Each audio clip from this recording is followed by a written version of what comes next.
রাফা সীমান্ত দিয়ে ফিলিস্তিনিরা শুধু বের হতে পারবে, প্রবেশ নয়।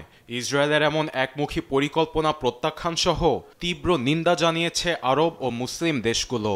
শনিবার মিশর, জর্ডান, কাতার, সৌদি আরব, তুরস্ক সহ ৮টি দেশের পররাষ্ট্রমন্ত্রীরা এক যৌথ বিবৃতিতে রাফা সীমান্ত নিয়ে ইসরায়েলের ঘোষণায় গভীর উদ্বেগ জানান।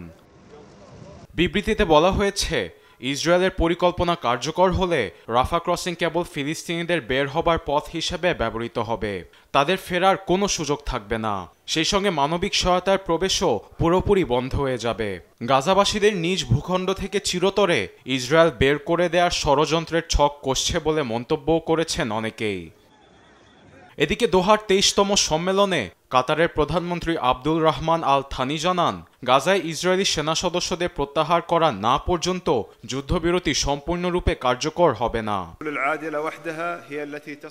গাজায় যুদ্ধবিরতি পুরোপুরি কার্যকর হয়নি, যুদ্ধ স্থায়ীভাবে এখনো বন্ধই হয়নি, যার জন্য এই চুক্তিকে যুদ্ধবিরতি চুক্তি বলা যাবে না। উপত্যকা থেকে ইসরায়েলি সেনা প্রত্যাহারের পরপরই গাজায় স্থিতিশীলতা দেখা দিবে, যা উপত্যকায় বর্তমানে দেখা যাচ্ছে না।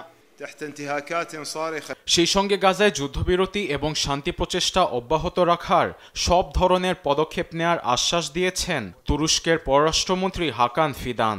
একই সঙ্গে গাজায় ইন্টারন্যাশনাল স্টেবিলাইজেশন ফোর্স ISF নিয়েও কথা বলেন তিনি। গাজায় আন্তর্জাতিক স্থিতিশীলতা বাহিনী নিয়ে এখনও আলোচনা চলছে, তবে সীমান্তে ফিলিস্তিনিদের ইসরায়েলিদের থেকে আলাদা করা তাদের প্রধান লক্ষ্য হবে।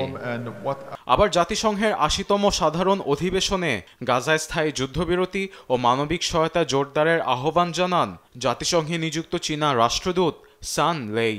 সেই সঙ্গে গাজা ইসরায়েল দ্বিরাষ্ট্রীয় সমাধান বাস্তবায়নে চীন চেষ্টা চালিয়ে যাবে বলেও আশ্বাস দেন তিনি। আরবেদ আফসার, নিউজ ডেস্ক, দেশ টিভি।